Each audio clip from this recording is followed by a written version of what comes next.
Good morning, everyone. Thank you for joining us on episode 88 of Blowback, Exposing Imperial Decline. We have a small panel this morning. As you can see, we've got our regular Ben Toth from Page Hungry and Ian Kummer from a suburb in Moscow. So just the three of us today to go over the recent current events. Carlo is out off on assignment, unfortunately, but he'll be back Friday, I think. He's deep undercover in MAGA. So he's in the MAGA community. He's infiltrating a Trump rally as we speak. So he'll give us a full report on Friday about how that goes. Yes. In the meantime, we just ended the peace summit. Well, when did the peace summit end? That ended. It was Saturday and Sunday. So Sunday was its final and last day, the final photo op. Great news for Ukraine, right? Like Russia's about to withdraw their troops and there will be peace and Crimea will be returned. Is that what's happening, Ben?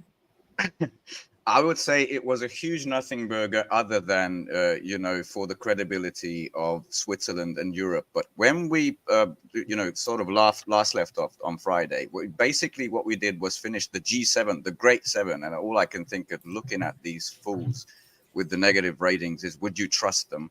And they inked this pledge of another $50 billion based on the frozen Russian assets that apparently, the US is going to foot, but they have to freeze the assets, and that 1.5 billion every year, that's going to pay for it in the long run. And they're going to be on the hook as soon as it defaults, right? So Biden at least was there. After this, he fucked off home. Like he didn't even come to the next one, which was the Swiss PIS summit, if we can go with Zelensky's pronunciation. And this was one of the famous moments of it, sort of frozen in time, which we'll actually get to experience.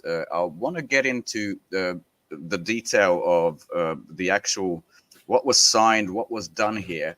But yeah, before we do that, I think we got to watch at least this moment, maybe twice, because this was everybody's favorite Justin Trudeau, who loves, standing for Nazis in the Parliament of Canada.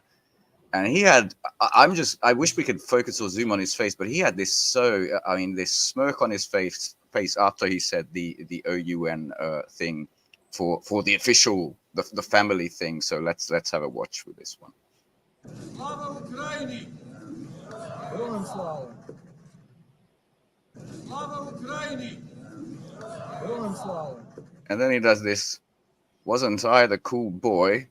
Which I thought was just an astonishing thing. But this whole thing was this bloody photo op. The whole thing was for this. This is from the official website of they don't have a ministry, because why would they? They're the famously neutral Switzerland. They have a Department of Foreign Affairs, right? And to move on a little bit to their website, this is the communique that was finally signed. And it's a watered down, basically nothing burger. All of the headlines, if you read them, Washington Post, New York Times, Euronews, the big ones said, it's based on the territorial integrity of Ukraine. No, it isn't. The framework, the crust is saying, look, we agree with international law, don't you? Yeah, we do. And then it was basically nuclear energy, global food security, prisoners of war should be exchanged. Everybody could agree with that. There is no commitment in this thing. And that brings me to this absolute beauty, because I think maybe 88, 87, I'm going to actually quickly check this, how many of the, 78 managed to sign in the end of the people that participated. And even if you look at it, the reason I highlighted it, like Andorra, Cabo Verde is just a little island west of Africa. It has the EU flag in their fucking flag. Europe, it has basically 4 organs represented. You know what the ecumenical patriarchate is? It's what's left of, it's in Istanbul, what used to be called Constantinopolis before that, the Byzantium, the Eastern Roman Empire, right? What's left of that little Orthodox Roman church there. They were the Kosovo, recognized by basically no one. And these 3 are like city-states. They're nothing. Everybody else is Montenegro is less than 1 million people in it. these are the dwarfs and NATO stand. Basically, and the EU, and the better way to actually represent it is the basic stuff. This is exactly how it went. So even two countries that sort of made it on the list of signatories first, like got removed a day later based on the official communique, and they were Jordan and I think Iraq. Like the Saudis sent their foreign minister. India sent, I don't know, someone they found outside of a city, not even a foreign minister, someone low level. They didn't sign the fucking thing. It's basically the US. So Millet, of course, had to sign, and the reflexive NATO oceanic allies. And that was the whole thing for nothing.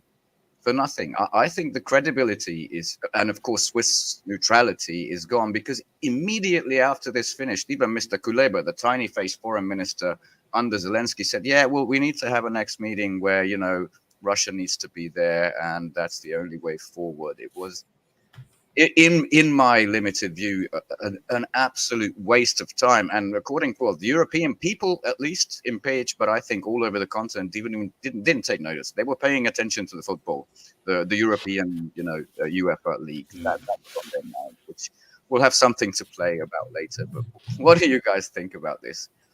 Ridiculous. Thank God they had Haiti there and Kenya there. You know, it's just.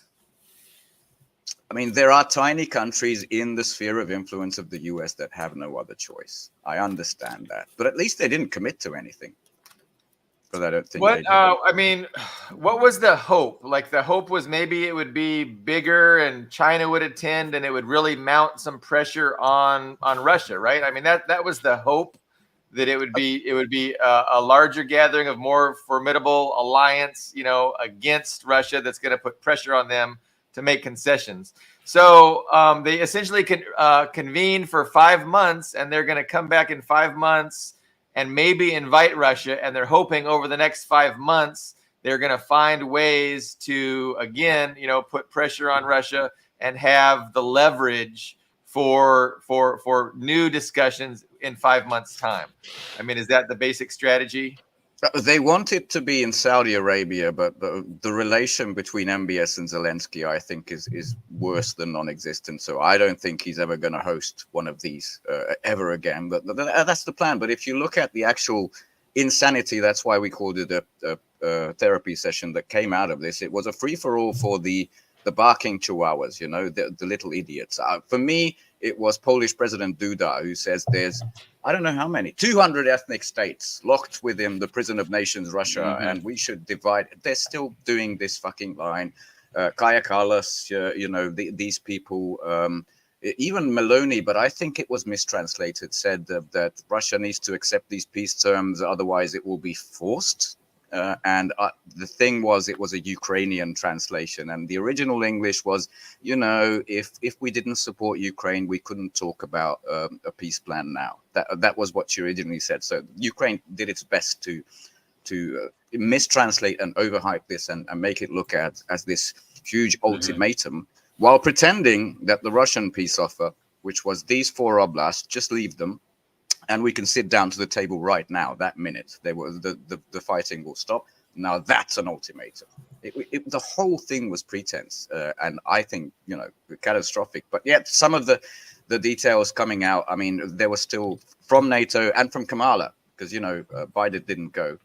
He sent cackling Kamala, who stayed for the first day and then fucked off, leaving Sullivan there.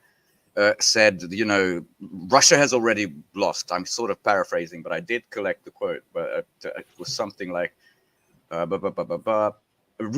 yes, the war remains an utter failure for Putin. That's what he reassured Zelensky of. In this is a one-to-one meeting, not like a statement made to the whole table.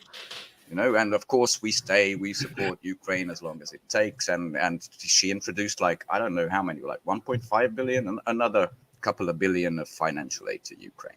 That was it. That was the whole thing.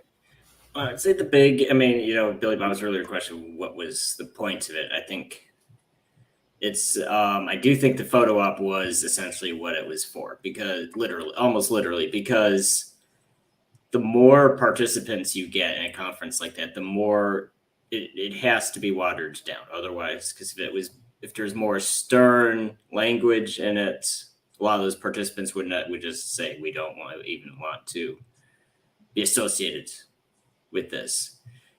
And a lot of people, a lot of supporters of this peace conference were comparing it. Oh, it's like the Tehran conference or the Yalta conference. Oh, come on. Yeah, Those... and it's like, well, those actually, one, there was a point to the Yalta conference and the Tehran conference. There was no point to this. And also the Yalta conference didn't have, 78 participants. They didn't bring 78. Yeah. They just had 3 that mattered. So if this... That were already winning, yeah. And this lacked the guys that mattered. Go ahead. So if it was like a Normandy format, like what we saw here, which would have to in Russia, but if it was even just like the G7 countries, or maybe not even the G7 countries, it was like 3 or 4 countries to show, okay, we're these A-list big league countries and we stand with Ukraine to the end. I mean, it wouldn't matter if it was 70 countries or 7 countries or 4 countries. It would actually be a more effective message if it had a small group of people, rather than just because no one's going to look at that huge photo op and think all 78 participants are serious about, regardless of what they say, of standing to the end with Ukraine. So it's a photo op. That's what this was. Yeah, I mean, you get 78 people. It's a formidable looking photo. It's, almost half the world. Or maybe but you can't get 78 people to agree on anything. Right. You can't even agree on dinner. Yeah, Zelensky had the 10-point peace plan, out of which at least 3 or 4, the main ones is Russia has to retreat to the 1991 borders, surrender the nukes to us, pay reparations. The important ones to Zelensky, they weren't here. It says it's based on his 10 points, but it's like 2.5 of the acceptable. Putin to the Hague. That's another one. Putin's got to go to the Hague. Yeah, it's what like were the peace? I mean, I know you showed the webpage, but was there any statement on what the peace points were, on which ones they went to it?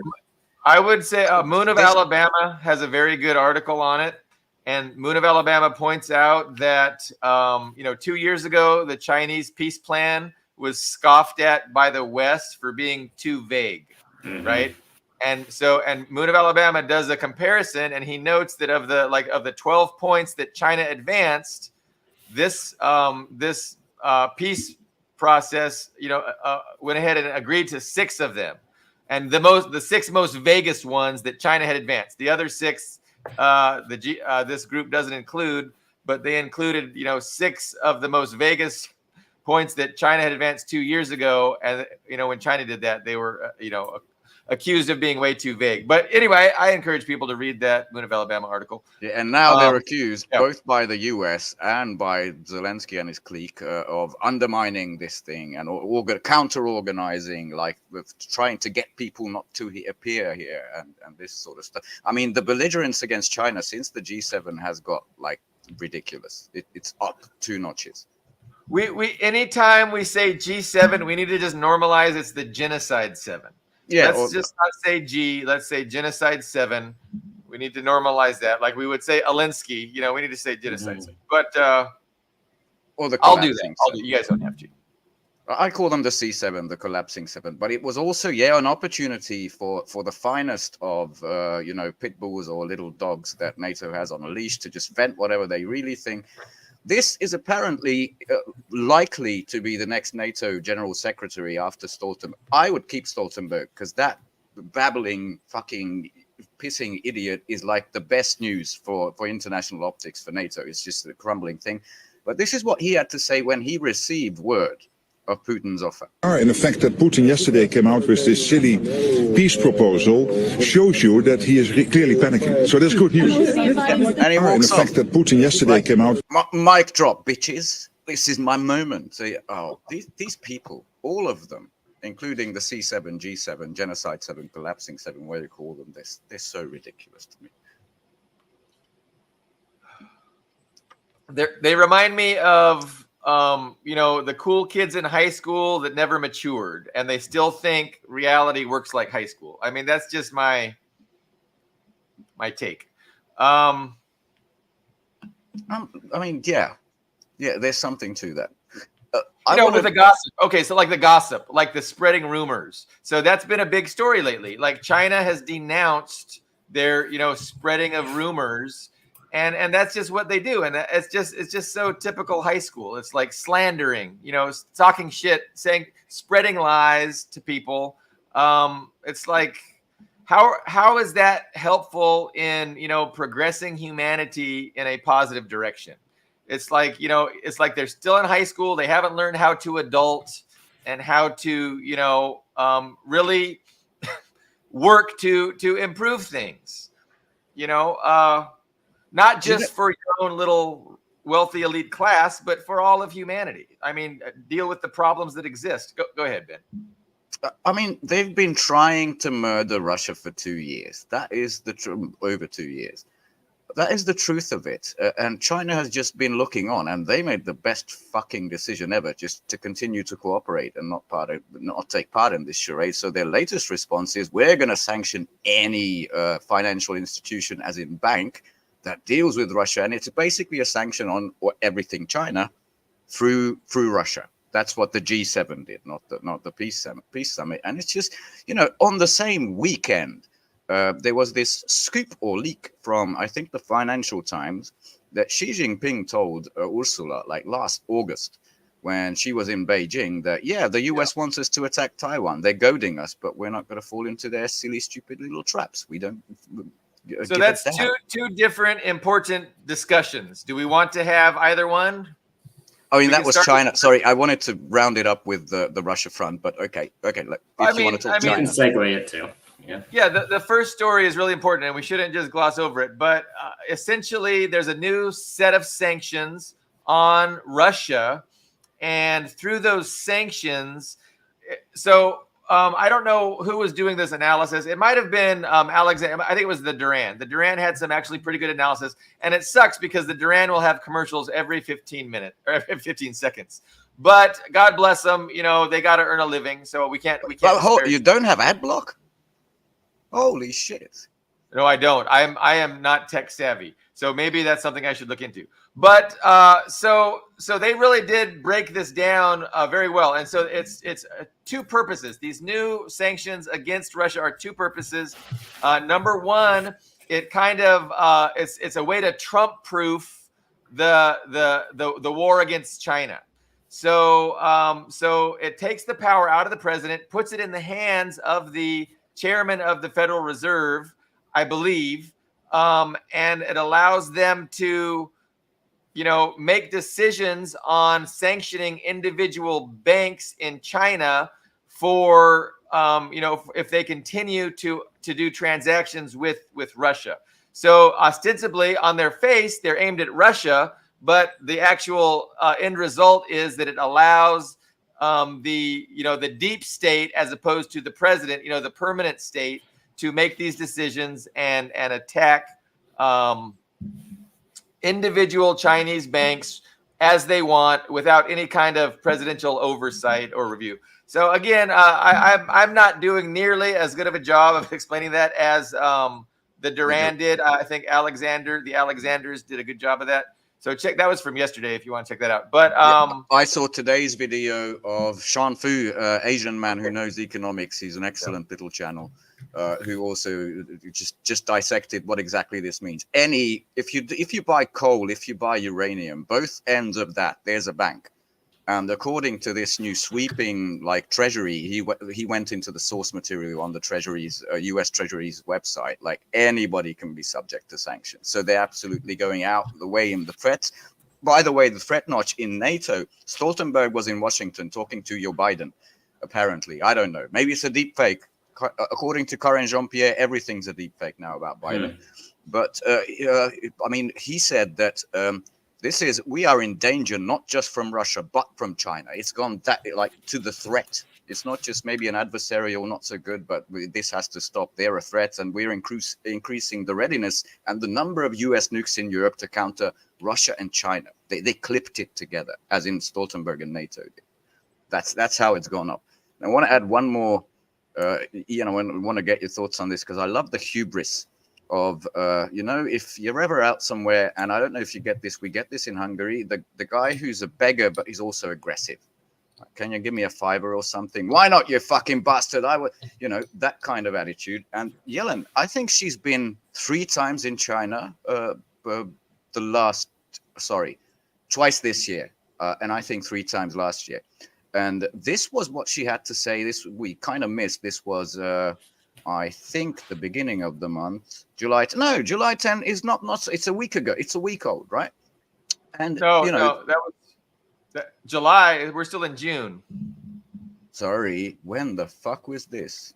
Okay, Oh, we could. I'm sorry. That was last last year. This Almost a was year, this almost was a year. yeah. Sorry, last year. I'm sorry about this, but she was ultra confident. Like, just have a quick listen. We're not going to listen to the whole thing. On the currency issue, I just want to reiterate what I've said in the past, which is I think the United States can rest assured that the dollar is going to play the dominant role in international transactions, facilitating international transactions, and serving as a reserve currency in the years ahead. I don't see that role being threatened by any development, including the one that you've mentioned. The one that was mentioned was this wasn't the Kazan conference. I think this was somewhere else, but it was a BRICS conference where they were 1 year ago already talking about this basket of commodities forming a new transaction currency. It's not like a dollar, not something you can buy cigarettes with. It's something that countries can trade with, completely escaping the eyes of the West, the SWIFT, the dollar, all of that, which is now in Kazan, like getting into the practical phase of design. I would say, but I just love this. No, this can never happen to us, this hubris. So yeah, she didn't put a time frame to it. She said the years ahead, and that's true. I mean, if you look at the percentage of transactions that are done in the U.S. dollar, it's still very high. It's been going down since, the 70s, but and it'll start going down quicker, but it's going to take time. And so in the years ahead, I was waiting to hear a time frame, like if she would have said in 10 years, like is she confident in 10 years? But I wish she said the foreseeable future or something like that, vague but long term, but the coming years. Yeah. And as you've seen, gold purchasing and de-dollarization has sped up like incrementally in the 1 year since she said this. Yeah, it's a process, and it can't be created overnight. These alternative systems are going to take time, but we see them, like they're working on them, they're making progress, and in the years to come, it's just going to be a process. And then it's going to be slow, then it's going to be fast. That's just how it's going to be. That's how. So, and I'm curious. I was thinking when you were showing that clip that you were going to play a second clip today where she's not as confident, but when I wasn't sure if you had a follow-up. No, I don't know. No, they're putting on a brave front, and you get all kinds of messages from this chaotic ruling class. You get the people fear mongering, and then you get the people resolute and certain, and so it's just a cacophony of messaging coming at the American people, all designed to, confuse them and make sure they remain disenfranchised from this process of ending unipolarism and, the burgeoning multipolar reality, which is really good. But yeah, they're resisting it. And what is this resistance going to look like? Are we going to have hot wars? So that's always the big macro questions that I always grapple with when I start thinking along these lines. What has interested you guys the most in the past couple days that's really occupied your mind's attention? I love the fact that after the peace conference, there was a couple of announcements. The newest number from NATO stand is we have 300,000 soldiers ready to go to be placed into Ukraine. That's a big, like a bolsterous, amazing look. We can do this. Whereas I think there's recent Russian news, 700,000 just in the SMO zone, right, in Ukraine. And I think there might be more because there's like maybe 300,000 according to Scott Ritter. who hasn't been engaged yet, who can engage the front anywhere, right? There's another 500 or 600 in reserve, 1,000. So even if you send them in, you're going to be at a 1-4, 1-5 disadvantage. You have the really long logistics tracks, which are subject to targeting, and you need hundreds of trucks and vehicles, and you have an absolute lack of ammunition, which has been proved time and time again and no industrial capacity to replace it. So I'm just wondering, what do they think about when they say, these vulturists, yes, we can stop the tide from coming. That's not how the tide really works. Well, Ian's predictions are looking prescient. Which ones? Well, didn't you say it'll go on throughout the SMO will continue throughout the year, and you were thinking maybe summer's 2025 is what I was thinking. Yes. So that's definitely not ruled out by the current events. We've been talking about an imminent collapse of the Ukrainian military for months and months. And, with this reconvening in 5 months of the peace process, hopefully with Russia and with the U.S., the West betting on this next 5 months, allowing the West to get more leverage within 5 months' time, we're going to see. I think I start thinking, man, any day they're going to collapse because of the pro-Russian channels that I watch. Wait, what else is in 5 months? Just tell me. In America, something significant? True. Good point. Yes. I think that's where the 5 months come from. I think that's what, look, we've sorted this for now. We've plugged all the holes. We've sent some billions, and we can be confident that the thing doesn't, I never use the word imminent, but it doesn't collapse. Yeah. But even the BBC has started reporting, there's weddings in Ukrainian towns and really and cities where people aren't turning up because, the draft teams could just round them up. People are hiding. So I still think that while they can, there's always hundreds of clashes. They are around the 1,000-kilometer front line, which has expanded to Kharkov and, still unknown in the Sumy region. What they're doing is expanding. It's just drawing. All right, send them here, the last of what you got. And a collapse is exactly as you described the collapse of currencies. It's first slowly, and then ultra fast. So I'm still in my sort of camp of, this could definitely collapse this year. To underscore this, there's 2 announcements this week.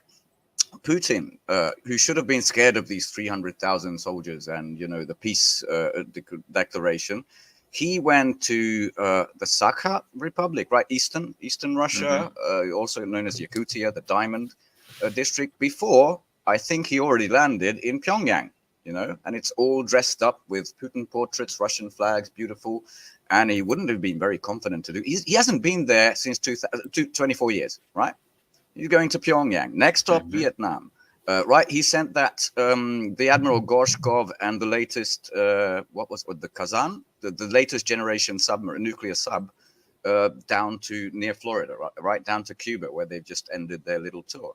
If he were worried, will he be doing this? Like, look, I could do shit. I'm not worried about you one bit. We're just going to do stuff on the regular. I think these are signs that, none of this means anything to us. Counterpoints are welcome, though. What do you think, Ian? Oh, I think it's true. Expanding the front, it's a reversal of what we saw in 2022, where Ukraine had the numerical advantage, and now it sounds like that numerical advantage is gone, if not reversed. And so as of right now, I was kind of curious what was going to happen when the Russians opened up that new front in the Kharkov direction. I also kind of had this feeling that, it was kind of an impossible choice. Do we take reserve? Do we let them run all over Kharkiv region, or do we let them take more slivers out of Donbass? So what Ukraine's trying to do right now is, have their cake and eat it too. Do both.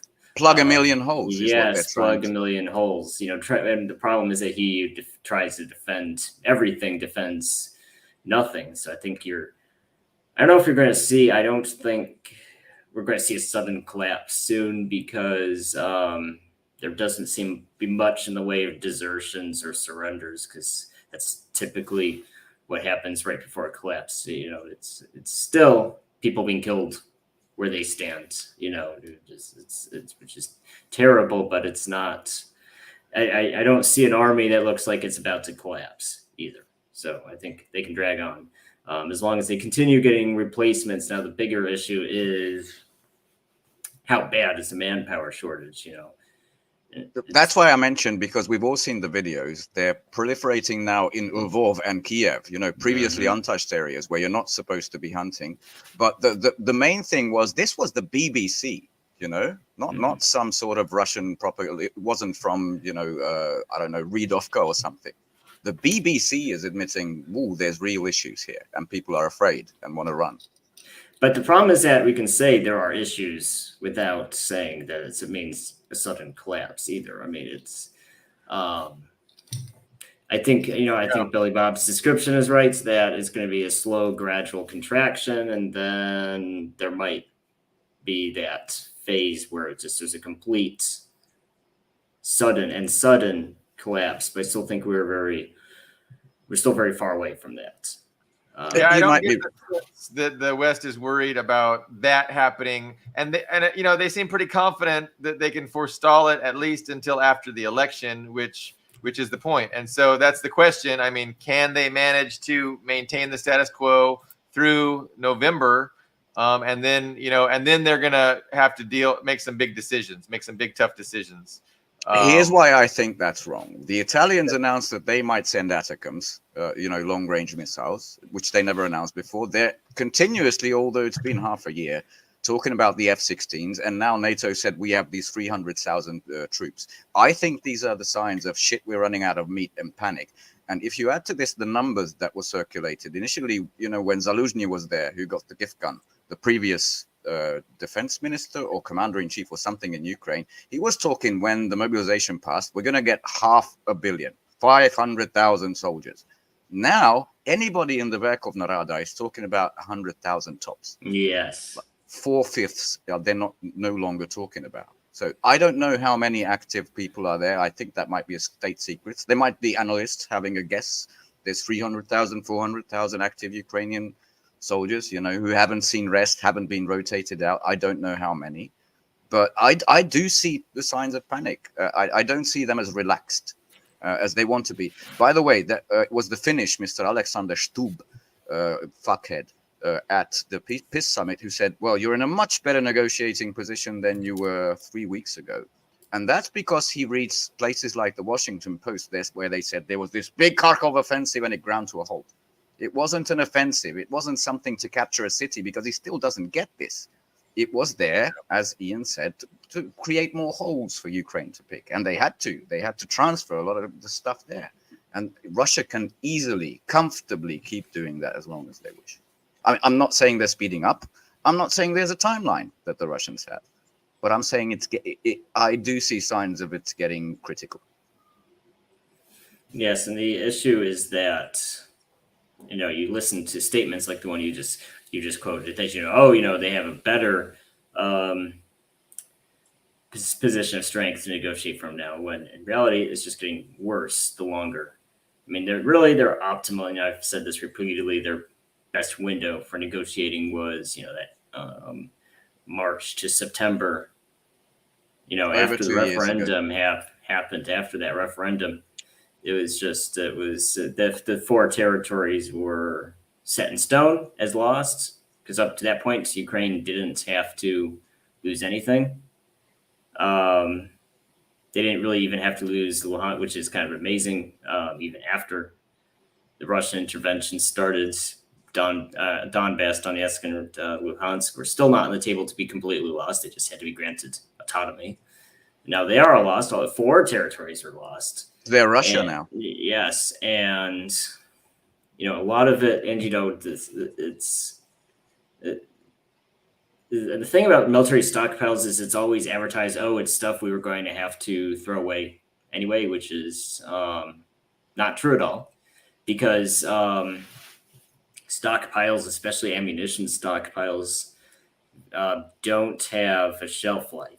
If it's just stored in a dry cellar, it can last 100 years. It's not like, oh, we were going to have to throw it out in a couple of years anyway. No, it's not true at all. It's just you had that a huge Warsaw Pact Ukraine stockpile. Soviet stockpile was big, but the Warsaw Pact stockpile was big. The NATO stockpile was big, and all three of those stockpiles are depleted. So it's a gun that's already been fired and isn't a threat anymore. The problem is that Russia can continue opening new fronts as they see fit. And just what Ben was saying about the numbers, the hopeful mobilization numbers, I mean, no one's even talking about 500,000 anymore. I mean, just that one age cohort, just the 25 to 27 age cohort by itself was supposed to produce 100,000 new recruits. Just that one age. That's why it was the main selling point of lowering the age, because that will give us another 100,000 men. And now it's not even that anymore. We just hope the entire net catches 100,000 of any age over, which is and net is a good word for it. I mean, yes. Yeah, they're basically roaming gangs at this point. Yeah, and these hopes, I mean, the West, as we know, is out of all the needed munition supplies, but they have this hope of, still turning Ukraine into a military, and that this is the Kiev independent, but it was also in a German, I don't know, tabloid thing. Like, it's in a secret location, but look, the Germans are supervising Ukrainian workers. I mean, I was thinking, if you show up to this fucking joint plant in a non-disclosed location, I mean, I would be scared to death every morning. Is this the day Mr. Kinjal comes? Because that is an absolute legitimate military target, and half of the time it's out of power, according to the latest news. So I don't know how you do heavy industrial stuff, but they opened this joint repair plant and they think, yeah, we're going to do this. It's going to be fine. I think this is a week old now, but I was just thinking, Jesus, these people. Yeah, that would be a dangerous job. I wouldn't sleep well. I'd expect a lot of compensation to work there. Yeah, well, that's the issue too, because it's there's headlines suggesting Ukrainians have 4 hours of power a day out of 24, and the rest are just in the dark, which they can get away with in the summer, but winter, that's not an acceptable solution. 4 hours I don't understand, Kamala, because this latest 1.5 billion was mostly to repair the energy infrastructure and all that stuff, but it was financial. I don't know. Let's take 2 weeks. I mean, these are big turbines with the thermal power plants. It's all compressed steam, basically. Same goes for the water, turbines. It takes a huge amount of time to repair, and it just takes the same missile strike again to disable. I just don't get it. When it comes to the weapons numbers, I mean, you've all heard of the insane Czech plan, right? Which is going to get a million 155 millimeter shells, and it turns out half of them were duds and need to get repaired, which was insane. But now, this was a couple of days ago, over the weekend. Apparently, someone in Ukraine is asking for 800 billion British pound sterling, which pretty much, I think I did this manually here, so you can see, translates to $1 trillion USD. So that's more than that's the entire fucking defense budget that the US has. That's what they need to defeat the Putin. That's the latest number. After they got 61 billion from Congress, 150 billion from Europe, and another 50 billion from the G7. Sorry, we need $1 trillion. That's where it's at.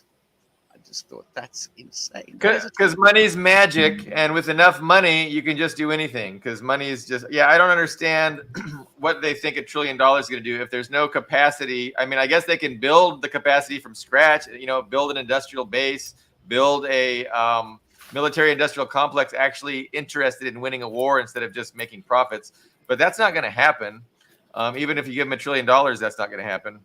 Well, if you look at, Ukraine's GDP last year, including the Russian territories in Ukraine, was 190 billion something like that. $190 billion.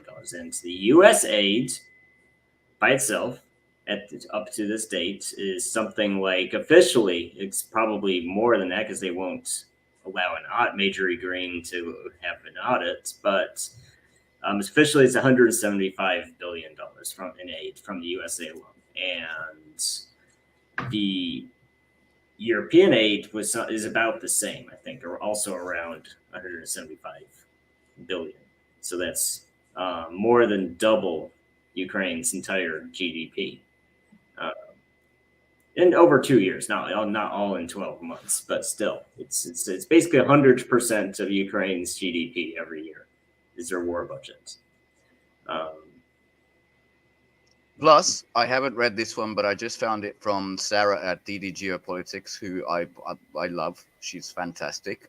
So is the entire DD Geo podcast. So this was apparently on, Reuters, the big international bond rework that got a bunch of loans way back in 2022 to Ukraine is about to expire the 1st of August. And, it might already be time to start repaying because they're pausing that, you had that ability not to repay for now under war.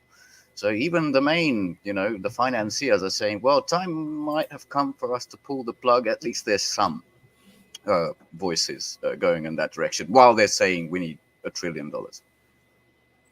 The problem is what kind of, I don't know, because everybody says, no, it's nothing to worry about. But I wonder, a Ukrainian default, considering how much money we've sunk into it, what kind of financial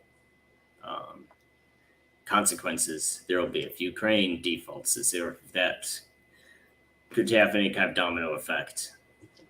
For Europe and the G7, yeah, we're on the hook if that goes dark. The US isn't. We are. Yeah, if you're a elite and you're trying to develop a strategy to make sure that your coalition of elites continues this struggle, it's in your interest to get them to invest heavily in this project.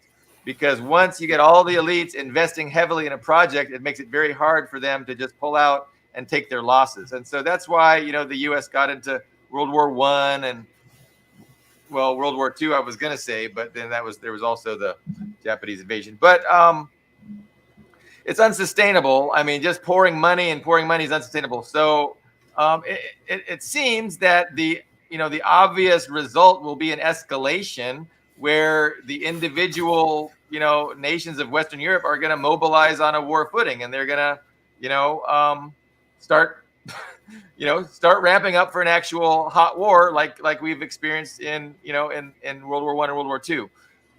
And because nobody could just cut their losses and just say, okay, we didn't win. It's very hard to do, but I don't know. What do you guys think? But what, by 2029, Europe is nowhere near what is a war economy. Like everybody and all the industry, mobilized to create war material. I have to laugh at that. Of course, nukes I don't laugh at, but this proposal that we're going to finish, I mean, yeah, do it. Do the Napoleon thing, do the Hitler thing again, and maybe learn the same lesson.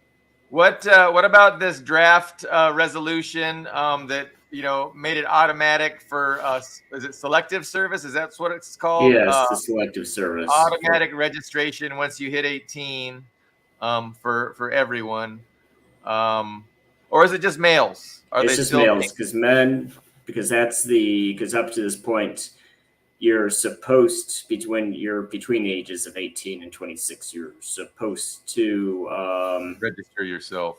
Right. And I've never heard of anyone being punished for not registering, but it comes up a lot when you, if you want government employment, if you want government benefits, even stuff like a driver's license. I think it varies state to state, but that question, are you registered in selective service, comes up a lot in questions like that. But now they just want to make it automatic, and it's not the only one. I mean, Lithuania, yes, was it Latvia or it was Lithuania that now is compulsory for everybody, for all boys who graduate school at 18, compulsory, which is having a huge problem retaining young people to begin with, because there's no jobs and cost of living is very high. So Is it just compulsory registering for the draft or No, compulsory? I think from what I understand, from what I read about it, it's actually compulsory service. Okay, like they have in Israel. And Russia, and yes. So very standard mass conscription, which isn't really good when you're trying to retain people to scare them with you. Whether it's Latvia or Lithuania or the third Chihuahua, they're less than the size of Moscow. So I don't see that as mattering. But okay, send all of your 5 troops. Go ahead. I just don't see that as in the grand scheme of the numbers we talked about mattering at all. Not even Poland. Sorry. Yeah. So what about Biden? It sounds like they're going to, it sounds like they were strategic about when they were bringing on the debates, the presidential debates, and they're doing it before the Democratic National Convention. Some of the thinking behind that is that they're trying to pressure Biden to drop out. There's some Democratic pressure, and it's just a weird game. And who knows, the dynamics that are really at play. But the narratives that are trying, purport to explain it are saying that, it's Biden and his circle that want to stay in power. And there's a lot of other Democrats realizing that that's not in the best interest of the party. And so, putting this debate early before the election is a way that they can kind of put pressure on him to drop out. And then they'll still have time to throw another face in there. John Stepling says it's going to be Michelle Obama. God bless him for his. He might be right. Yeah, he could be. It can't be Barack, but it could be Barack if it was Michelle. Gavin Newsom. There's still a lot of chatter about him, and he's definitely been floated around as a contender. But no, looking at Biden, it just seems really unlikely that he could win an election, much less. Actually function if he did win an election, function as a president. So look, it's going to be, yeah, go ahead. I'll illustrate your point and then let's address it. I mean, he went home straight from, he didn't go to the PIS summit. He went straight home for the G7 to hang out with these fucks. Like that's Kimmel, that's Obama. I think even Jack Black, these airheaded Hollywood idiots, Steven Spielberg, there was a bunch of Julia Roberts, of course, George Clooney and all that to get like a record fundraiser in Hollywood at some sort of like a fundraising gala. And even there, this was after Maloney had to turn him around saying, here's how the parachuting went. Even there, deep fake according to Karine Jean-Pierre, but he had to be.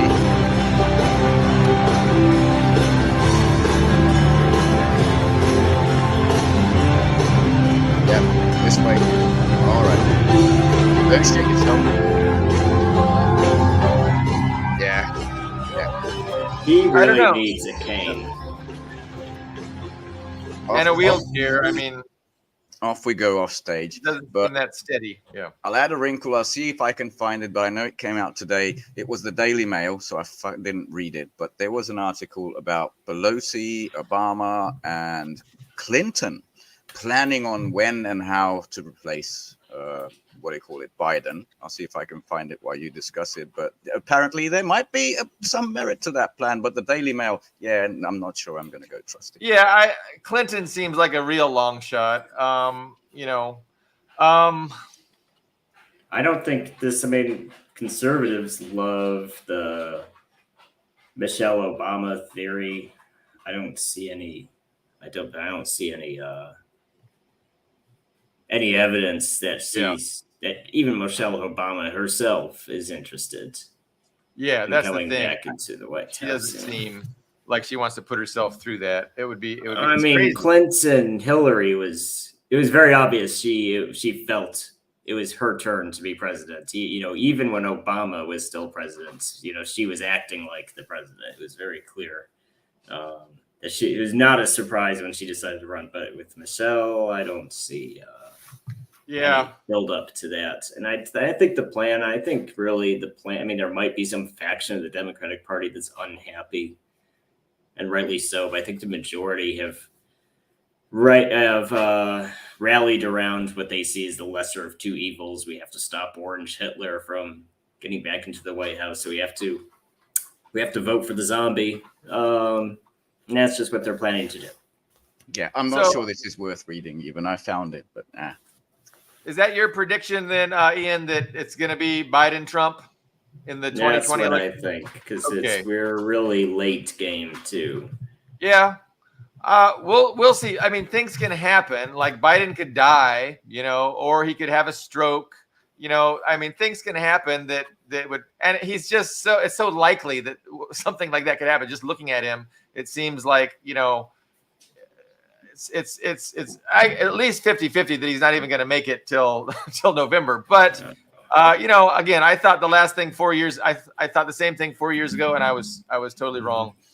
So maybe I'm wrong this time. just think about the main slogan for the campaign, which is 4 more years. Every time I hear it, I mean, I think he's got months, maybe a year. It's very difficult to imagine. So what about, Ben every week, twice a week, does a great headline summary, compiles everything, puts it in a document, and I post that document in the description of the video. So you guys watch that. I'm pretty sure as part of that document this week, Ben talked about how all the banks are warming up to Trump. So the point is, I don't think, they might run Biden and they might be okay with him losing, because I think people are kind of settling on Trump, and Trump is no longer the wild card that he used to be. I think there's been some agreements, some coming to terms, and he's more palatable to the establishment. And I think in a sense they might be happy to put all this mess in his hands and then just kind of control him exactly like they did previously. But they're able to control him through this really strong anti-Trump sentiment that exists. That's a way of controlling him. And so if he goes off the rails, they can just, turn up the dial, the anti-Trump rhetoric to 11, and then make him, get back. Anyway, that's my thought. So I think Trump will win. He might run against Biden. They might, not be able to even run Biden because of some kind of health issue, and they'll throw some other face up there that Trump will beat.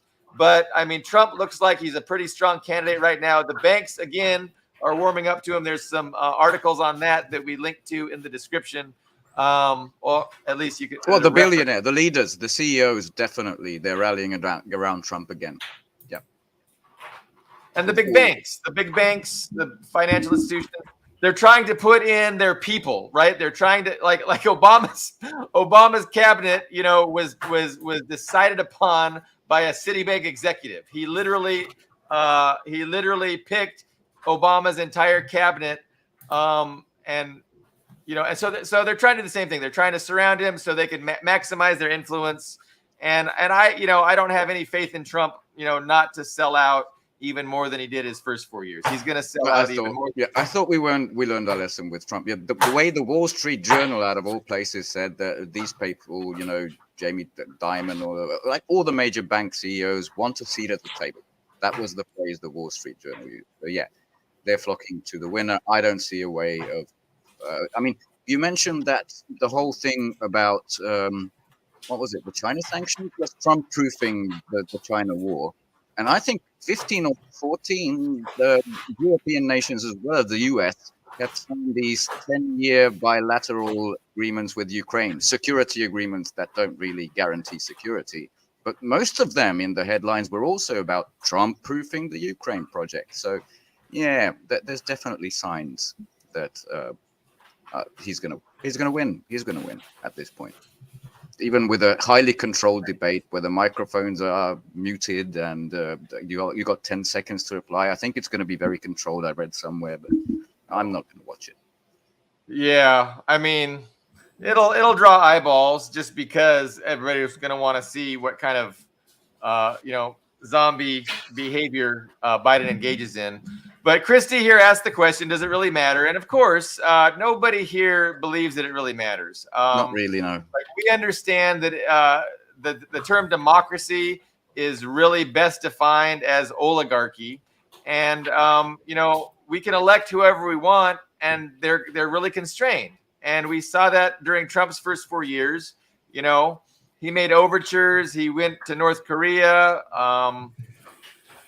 And, he talked about being friends with Russia, and none of that was able to materialize, despite the fact that that's who the people voted for. He was the democratically elected president, and he wasn't able to do any of those things, those popular things that the public wanted him to do.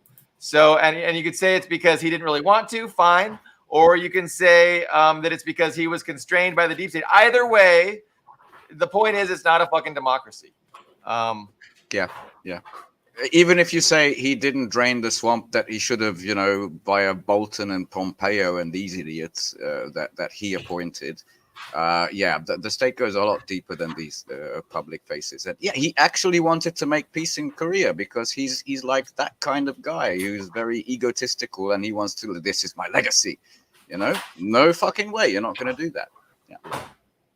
So in that regard, it doesn't really matter.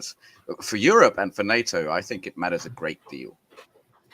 Which What matters? that's why I'd be slightly happier with a Trump presidency, because he's actually credibly threatened that fuck you got to pay your fair share. We're not going to always be there to protect you, and that could create some order on the European continent. That's but one is he thing. going to do that? Is the question? Is he gonna? Are they going to allow? Can he pull it off? I'm not sure. Divisive? I'm not sure. It gives me a little hope. Well, if I were American, I wouldn't vote for either. I wouldn't care. But that's what gives me a little bit of hope still. Yeah. Well, I can hope too. My hope is a little bit less though than last time, but I'll keep hoping. Okay. I wanted to quickly add a couple of notes to signs to when you mentioned economic matters, and you mentioned the banks, and the Business Insider basically came out, the FDIC came out with a report, and they said that the higher interest rates, quote unquote, have created 63 problem banks and about 517 billion. That's $500 billion in unrealized losses, which is pretty terrifying. Half the U.S. defense budget. And then there was this other one, which, Carlo always wanted us to discuss, that the petrodollar agreement for 50 years with Saudi Arabia has expired. And it's in the Indian, economic media. It's nowhere in the West, not in Europe, not in the US. It's not mentioned anywhere else. But the first time I thought this might be a response is Treasury must promote, this is the Wall Street Journal column, must promote crypto stable coins backed by the dollar, which I don't know. Backed by the dollar crypto. I don't really care. But to stave off a US debt crisis was in the title. That was very interesting to me because I've never heard of a US debt crisis before. It's always, we're close to the ceiling. Fuck, raise it again. Everybody knows it's skyrocketing.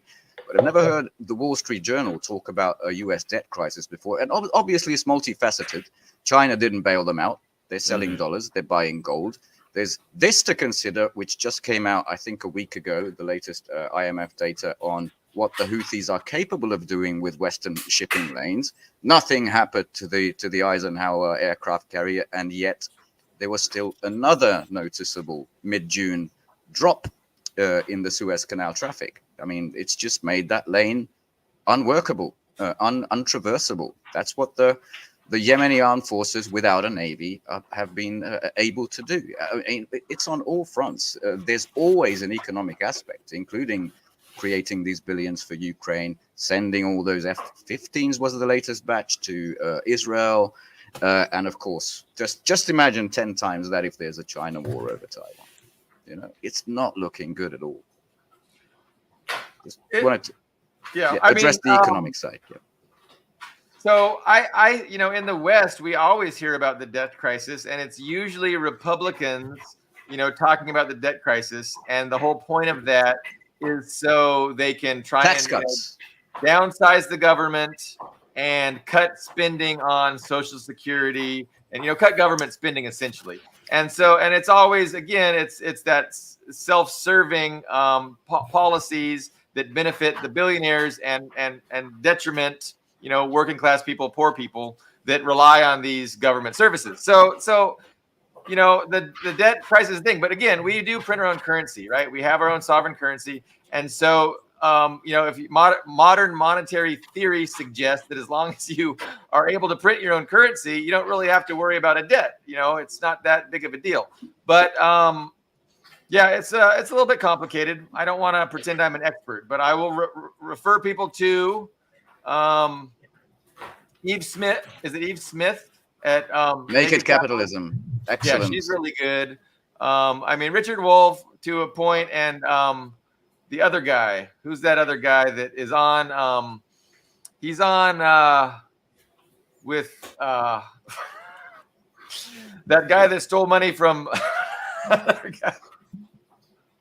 Shoot, I forget. I'm not gonna do the Ben Norton thing here. If that's what you... Who's on? He's the economist with Ben Norton often. Michael Hudson, and he Michael has Hudson. this update with Vatican Decide. They have excellent conversations. Yeah, no, That's it's and they get into the minutia and the details of the economy.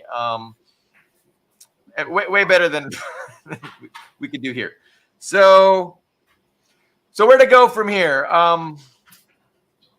I appreciate our commenters. So we've got a lot of people. Okay, so let's go with the viewers. So here's the thing. I did vote for Jill Stein once as well, but I do live in California, and it's a waste of time because California is one of those states where all the electoral college votes go to the majority winner.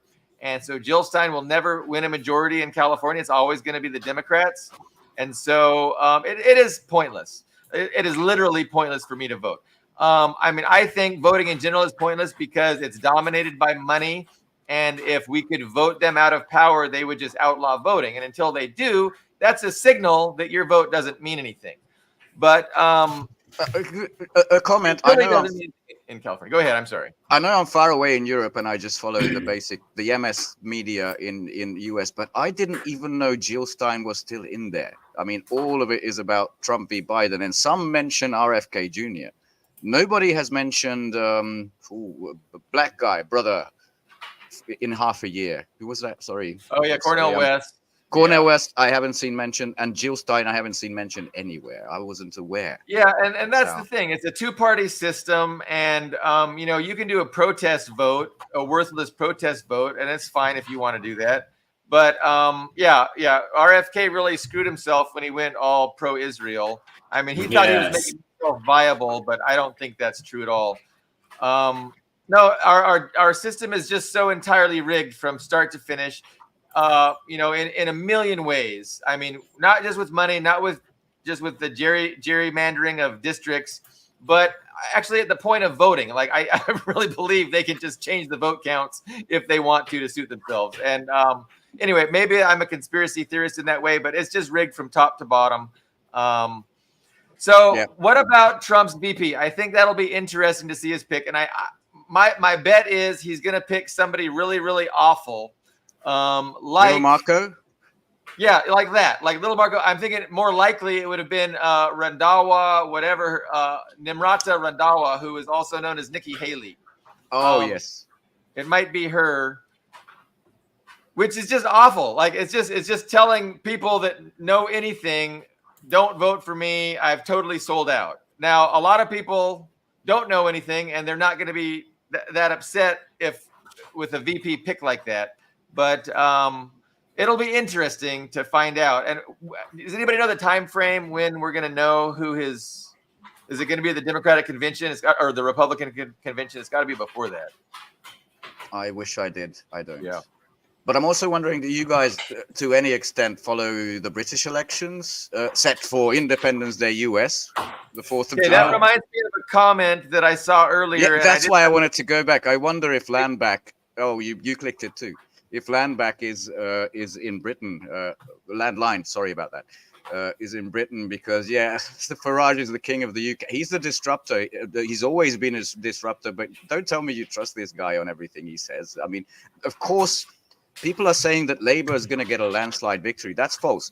What is going to happen is a landslide Tory defeat because they've just completely lost all their credibility. That's the only reason people are voting Labour. And what I would do if I were you is, I know they call him Hamas George now, by the way, George Galloway's Workers' Party. They have like 300 new candidates or something like that.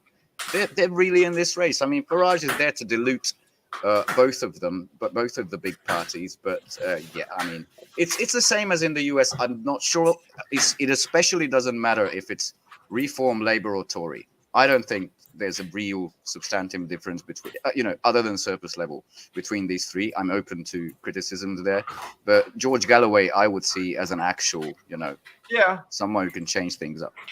But they're so marginalized, and they're such a small minority of the parliament, and so it's like, if we had a whole bunch of Bernie Sanders, I mean, maybe it would actually be useful for the people, but it's like this just so overwhelmingly establishment and pro billionaire that these marginalized people can't ever make any kind of difference. I'm with you, Branko, but I wonder what line would say. Yeah, I want to hear what happened with Farage recently.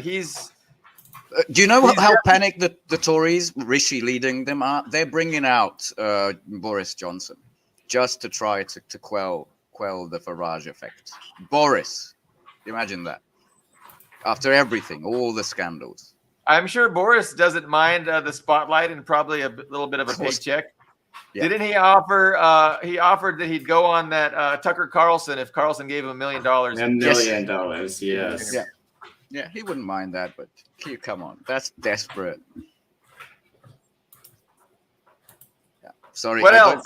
I don't follow the British, but I do have a couple of clips I want to share about the change in mood. You remember you mentioned that Europe should be on the war footing or war economy. Here's another good argument on why that wouldn't happen. This is in Germany, a Rod Stewart concert. Cause I know my place is home, where the ocean turns around. the sky will be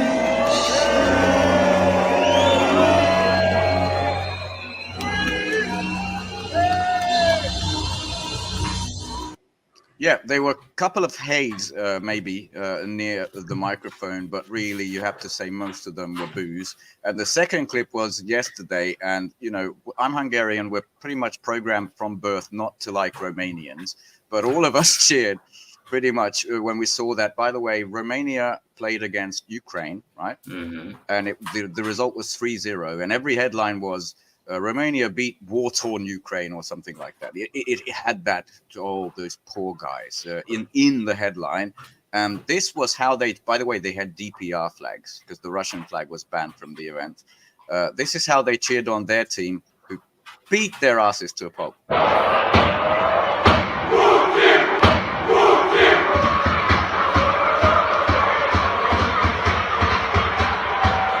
I mean, it must be difficult being the Ukrainian team on that field, but fuck yeah, I like that.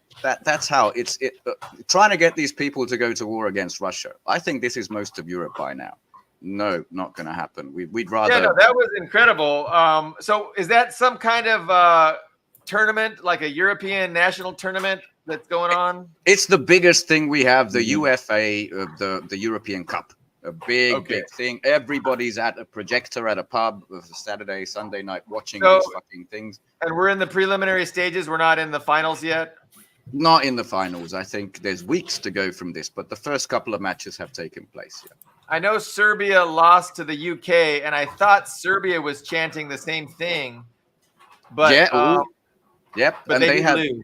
The Putin flags. They lost on the field, but they didn't lose in the pubs. They kicked the British ass, which was wonderful to see, but I don't have that clip.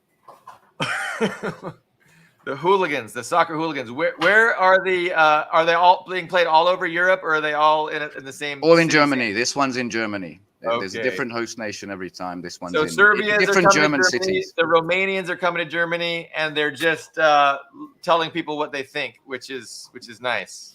Yeah, it's good. Yeah, it's crazy how soccer, European soccer especially, and global soccer is kind of intrinsically linked to politics, and it's so interesting because you don't get that in the United States. Like in the United States, the NBA, the NFL, they stay out of politics. There's no such thing as a blue team, or a Democrat team or a Republican team. But the teams in European soccer, they're politicized, right? And the fans are politicized, and that's why you have all these brawls, because it's not just soccer, it's political. And it's I mean, it's a thing. correct me if I'm wrong. You did have Colin Kaepernick, which was highly political at the Well, time, right? So it's one I person. remember. Yeah, it's similar in that way. It was one guy, but it's like a team sport of politics. Anyway, it's an interesting dynamic that Americans don't really appreciate. And I'm going to answer, Banco. Okay. We were shocked, even though our leader is sort of a Christian conservative and their leader is basically a social democrat. This is the best relations we've ever had with Slovakia, even though that's sort of hatred again from birth. Oh, this country is younger than our country. It was created by the Trianon Treaty. We felt real concern, and I think the necessary precautions were made to assure the safety of our prime minister. So yeah, there was a big shock. yeah, I did not mean to denigrate. No, it's Europe, man. Europe is a whole different thing, I think, from the European US. football. It's Yeah, of course. It's more than politics, but there's a political dynamic. no, we so, yeah, love them. Banco. Pico, if he would have died, his predecessor would have probably not been as good on the issue of Ukraine, right? Do we know? Yeah, absolutely. He was melanized, a Eurocrat. It's like Donald Tusk, completely subservient to NATO and the EU blob. That's what he was. So But all now sane people are very happy that he survived, and he's Yes. still. Yeah, true. And he's president now because he's the prime minister, and Peter Pellegrini got sworn in as president, who is also described in the West as Ukraine skeptic. So good guy. Yeah, I don't know if you caught this. I'm sorry. I don't want to monopolize the time, but the first year of the SMO, 2022, Orban told Alexander Vucic that the fucking British invited him to London and told him to invade while the NATO was bombing Serbia, right? And he said no. And he told this to Vucic to make it fucking public that, we didn't partake in that brutality and we have a very good relation with Serbs. By the way, we're south. That direction, about 100 kilometers, that's Serbia. We're really, really close, Same with Croatia. We feel a kinship. We did historically feel that with the Polacks, we call them, with the Poles. That's getting challenging at this moment. But anyway, that's enough of geographical European politics. Sorry about that. Okay, what about Israel? We haven't talked about Israel. Is there anything new about Israel since Well, last time? Had Netanyahu dissolved the war cabinet on last show, or did that happen over the weekend? I think that was over the weekend too, but a lot of people are saying that he's not going to be constrained anymore by the right wingers. But who was it? Not Benny Gantz. He said first that I'm going to resign, and then another one, not Ben Gvir, the asshole. Anyway, he dissolved it, but now he's going to basically rule with his advisors. So I don't think much has changed there. Yeah.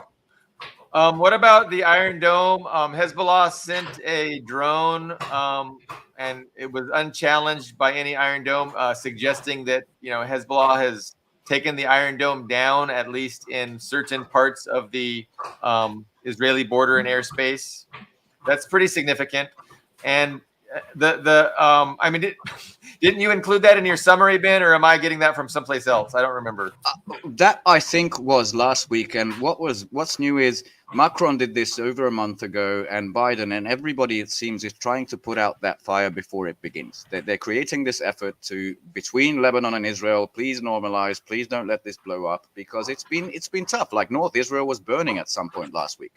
It was really bad, and the statements coming out of Israel last week was, we gotta send them to the Stone Age. They can't take us. All of that, bluster. And apparently people are trying to stop that, because that's when you don't have a Chihuahua like the Baltics as your little pet, but you have a pit bull. That can actually hurt you. That can actually hurt your interests. So while Israel is a U.S. colony, they can go off the fucking script, which is what Netanyahu is doing for political survival, and it scares the bejesus out of some Westerners.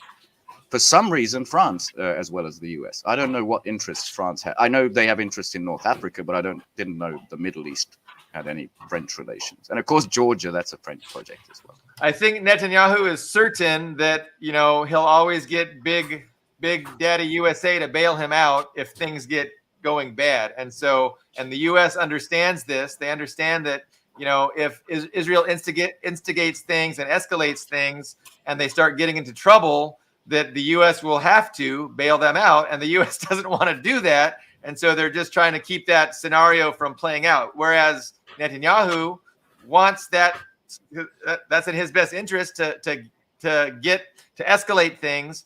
But it's interesting with that keeps him out of a jail cell. The drone. Yeah, well, tell me more about this drone because I don't remember this. I know they're shooting down these very very pricey Israeli drones. So it was like if I think the Telegram channels is maybe where I was getting the information, but they showed video of a drone flying over an area that normally would have been destroyed by the Iron Dome. And so they're showing that, hey, we have taken down, either it was the radars for Iron Dome or some kind of the Iron Dome system where it simply was not working. And the proof of that was this drone footage right over an Israeli military installation or something in Israel proper. But a port. I saw that too, but that was today. That wasn't in my summary. Yeah, look, today. We can see you, we can touch you, just like Iran did. They're sending those messages. Which shows the weakness of Israel and shows how if they did heat things up on the border, they would be toast from all these, thousands and thousands of not just rockets. Hezbollah doesn't just have rockets; they have fucking missiles. So, so with no Iron Dome, they could do some damage. But yeah, Israel still isn't deterred because they don't really care about the people. They care about survival, and they want the U.S. to come in and clean house for them and make things right. And the U.S. doesn't want to do that. No, because they would lose very, very badly. Iran can close down the international shipping. It can close down the energy system in the Middle East, and it can destroy all those fucking aircraft carriers in hours. And they know this. And we got to attack China. We can't attack Iran. It's China. We got to go after China. Yeah, we bet. Russia. So yeah, no, it's untenable. It is the declining empire, collapsing before our eyes. But it's maintained all of this year. Not a lot has changed over the year, but we're going to get to a point where it's going to just rapidly accelerate. And who knows when that point will be? Is it going to be before the election, after the election? Somebody's dog sounds very anxious, and it's making me anxious. It has to be Spaz because Slug is basically, she's basically asleep. Should we wrap it up, guys? We got do you want to see some, children's propaganda from NATO, which would be maybe a nice thing to close on? Because I've never seen this. You've seen this, by the way, Ian, on Russian TV channels? No, I have not. Holy shit! It's just 1 minute, but check this out. Russia is the most significant and direct threat to the alliance's security, using conventional, cyber, and hybrid means in an attempt to destabilize NATO and its partners. Russia's war against Ukraine has shattered peace in Europe. Terrorism continues to represent a global security challenge. Conflict and instability in Africa and the Middle East directly cause large-scale migration and loss of life. The impacts of climate change, unstable institutions, health emergencies, and food insecurity in these regions also lead to the growth of terrorist groups. China's military buildup and coercive policies challenge NATO's interests, security, and values. Its malicious hybrid and cyber operations, including disinformation campaigns, target allies and threaten our security. Today, I like that they didn't do lines for eyes when they mentioned China, but this is what they got, guys. Adult and kids propaganda. That's all they've been playing. I mean, everybody knows that Zelensky and his cabinet were filmmakers and directors and scriptwriters. Yeah, and it shows. But that is also how the West operates, the collective West. It needs the illusion. And I don't think there's much else left in the repertoire other than they really got every buzzword into that 1 minute video, though. I mean, really, they got everything. They got migration, they got climate change, Russia, China. kind of implying, and just by co-location, implying that Russia and China are what's causing the terrorism and the climate change. It's, no wonder Western people are so unstable hysterical. institutions, medical Yes. stuff. It's all Russia and China. Don't blame us. It's insidious how it's gonna, I mean, they're just trying to confuse people and lie to them, and it's demoralizing, Ben. It's demoralizing, and it's not the best way. Yeah, that's one thing, but that wasn't meant for adults. That's what's shocking about it.